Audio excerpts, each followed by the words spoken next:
They have King Carlos, Queen Sofia, but they have also Prime Minister or President. Diba? In the case of Thailand, it has still its ruling king, but it has Prime Minister as well. So, in the case of Philippines, oligarchy does not exist. It does not. Pero kasi sir, dun sa research namin, they define oligarchy like here in the Philippines, it's most popularly known as political dynasties. It cannot be equated actually to political dynasty. I cannot say that oligarchy is tantamount to political dynasty. Hindi pwede that political dynasty or rather oligarchy is tantamount to political dynasty. Kasi nga, when we say oligarchy, it has its own definite equivalent or meaning, at least under the dictionary. When we say oligarchy, just like what I've said, it is a form of government wherein the supreme power is placed upon the hands of few exclusive people. In the case of Philippines, you know that we have three branches of government. What are these? Judiciary, the executive, and the legislative. So there is no monopoly of power perhaps before. But at least when the 1987 Constitution has been enacted, it cannot be said that there is an existing oligarchy in the Philippines. Diba? You know that legislative department has the primary role of enacting laws. And then judiciary department or judiciary branch has the primary role of interpreting laws. And then executive branch has the primary role of implementing laws.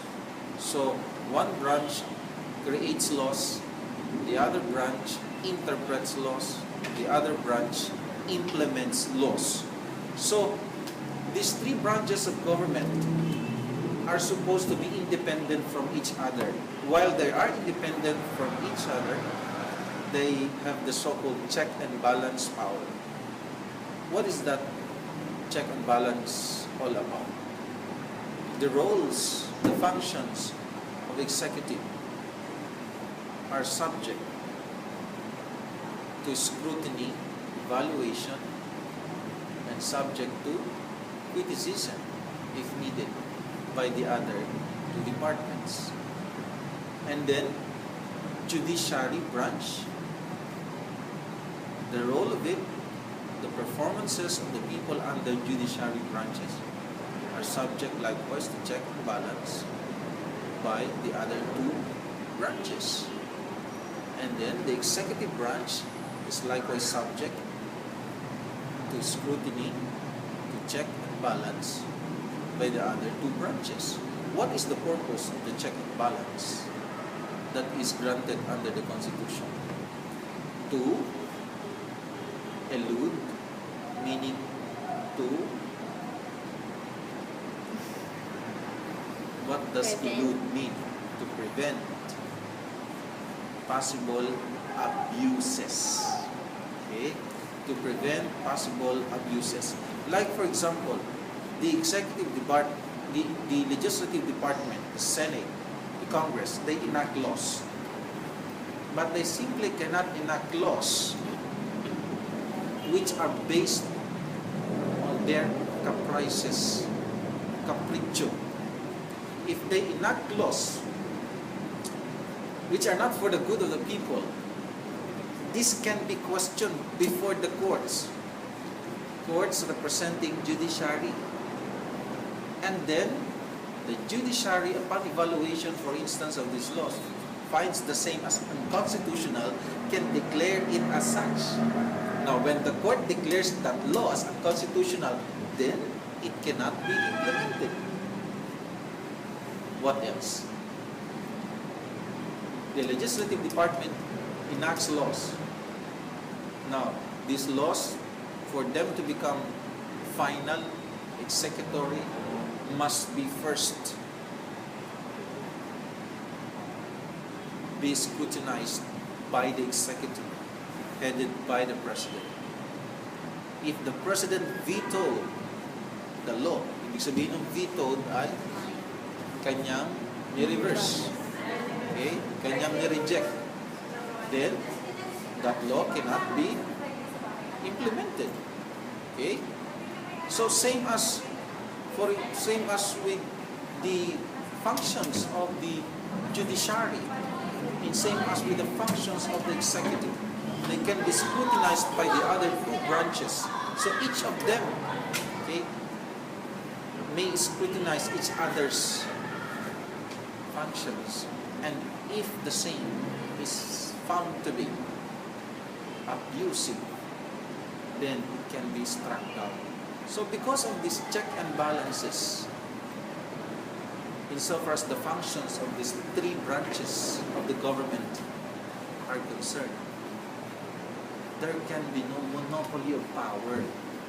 Because of the fact that there is no monopoly of power that is restricted only upon the hands of few exclusive elite group of people, there can be no oligarchy in the Philippines.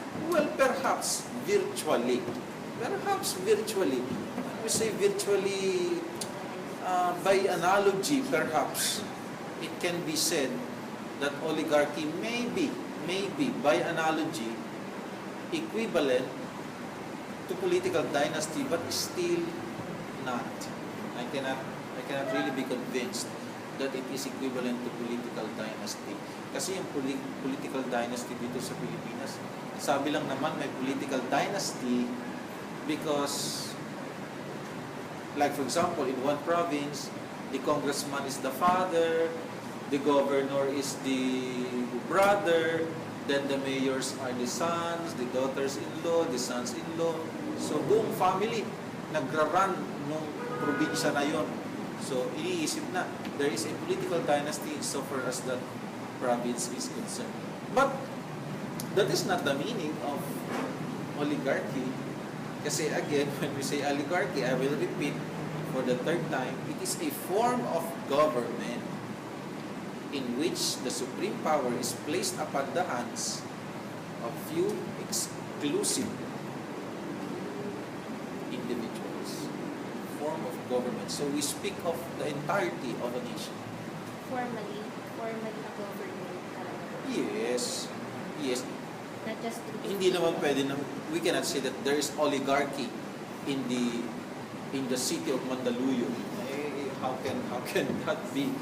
For instance, if the city mayor, for instance, is the father, the congressman is the brother, and then the councilors are the children, maybe political dynasty only for a particular term. Yung pa, that makes it not even tantamount to political dynasty.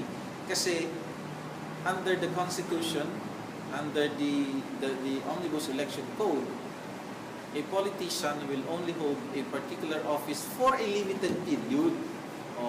You can be a mayor for 3 years, but after 3 years, who knows? You may be replaced by a more competitive candidate. You may be a governor for 3 years, but who knows after 3 years, because your term is only up to 3 years, and then you can run for re-election. In the case of president, vice president, 6 years. In the case of senators, 6 years.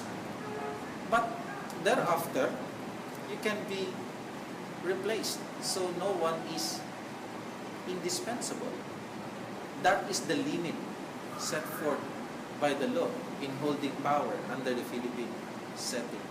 So that makes political dynasty not even tantamount to oligarchy. Kasi yung oligarchy, pag sinabing oligarchy, you are the ruling class as if forever, like in the case during the times of the kings and the queens and the monarchies and the princesses and the dukes and the princes, but not in the case of mayor for 3 years, governor for 3 years. Cannot be. I hope you understand. Tapos sir, yung dun sa code, merong code by plain Code? code. Code. those who have must not rule, and those who doesn't have must rule. Hmm. It's your take. What's my take on that? Take up. Plato says those who Those who have must not rule, and those who don't doesn't must must rule. Okay? Those who don't, kasi those plural eh, tas doesn't singular. Diba? Mali si Plato, mali ka.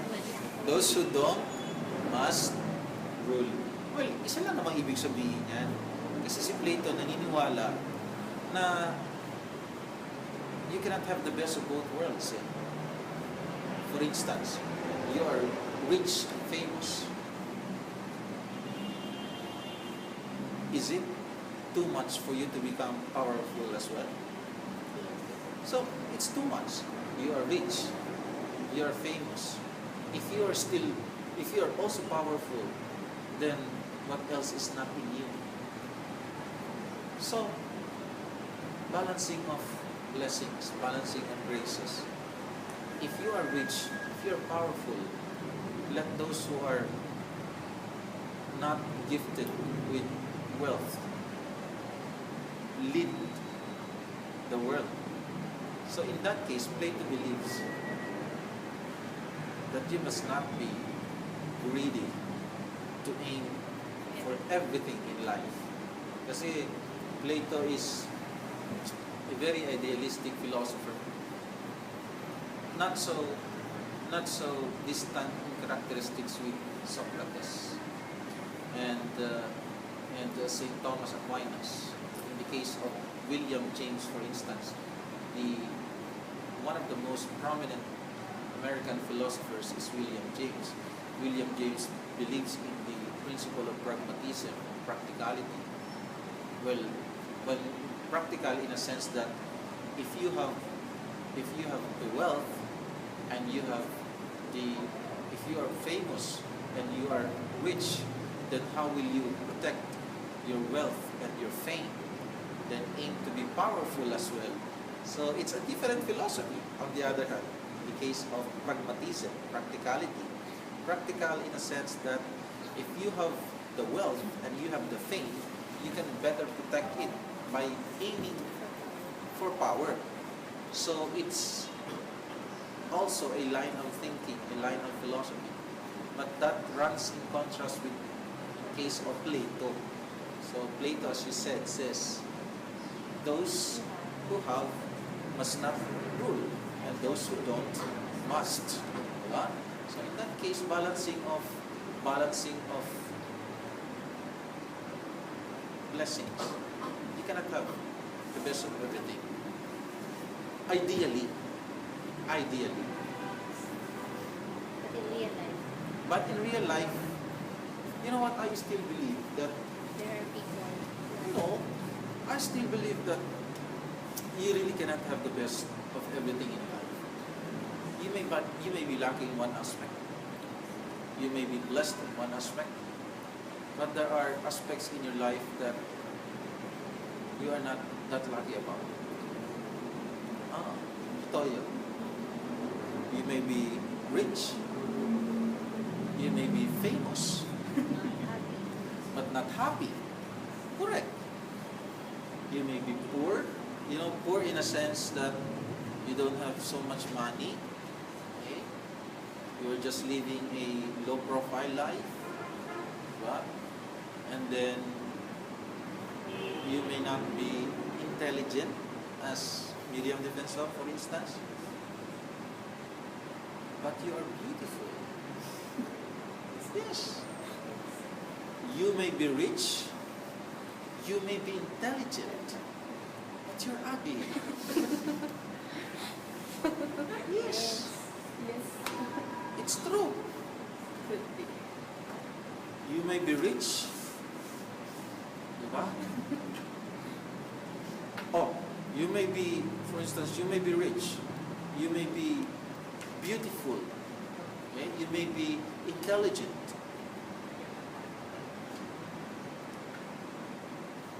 But you have a failed marriage. Diba? You have 3 kids who are all autistic. Abnormal. So you cannot have the best of everything. Ganun lang yung kung i-apply mo sa pang-araw-araw na buhay. Si Plato, naniniwala siya na kung ikaw ay meron, huwag mo nang asamin ang power. Hayaan mo sa iba na yan. Ngayon, kung ikaw ay wala, huwag ka namang makontento ng wala. At least, asamin mo na magkaroon ng power. Diba? So, yun eh. Kasi, if you have nothing, and then you will just be contented with it, then what are you? You are nonsense. You are a futile, miserable creature. That's how Plato puts it. That's all. Oliver. It's implied usually by sa mga political circumstances regarding regarding sa territory natin. Example, I think si Miriam Defensor Santiago, siya ata yung, I think siya mag-i-sponsor ata siya ngayon ng legislation regarding sa oligarchy, diba? Restricting the family members who will run for a position. I think oligarchy is comes from the word from the political dynasty, diba? So meaning, if I am one of if I'm the incumbent congressman, for example, either pag matapos na yung term ko, I would invite my wife or my son, my daughters, any family members, diba? Until such time na hindi ma-determine, diba? Kung kailan sila matatapos ang family nila. And I think it's oligarchy also is a control. There's no unlimited control over the position, diba? Established by a family member. Anong masama? Nasa tao naman yun. Sa tao naman actually yun. Kung gusto nila i-vote yun, or kung maganda naman yung term niya, or yung duties niya as a incumbent in your position doon, I think there's nothing wrong with that. Diba? Unless na lang, talagang there's grave abuse of authority. Diba? Then that's the time siguro, dapat gumawa ang mga legislators natin, senators, yung congressman, para i-restrict yun or prohibit yung mga illegal activities ng politician. Diba? Pero kung wala namang ginagawa, I think there's nothing wrong with that. I think everybody will agree. For example, sino ba example natin ngayon na assistant ng Senate? For example, ang diba? Or mga binay, diba? Hindi naman nila kasalanan. They're just running for position. They're just taking opportunities. Diba? Kung hindi sila i-grant ng hindi sila binoto ng tao, sa itik, wala namang mawawala sa kanila. Kung binoto sila, kasalanan ng tao. I think it's up to the people. They have to be educated. Ito yung ngayon ang kailangan. Have to be educated, well-informed of the background of the running politician.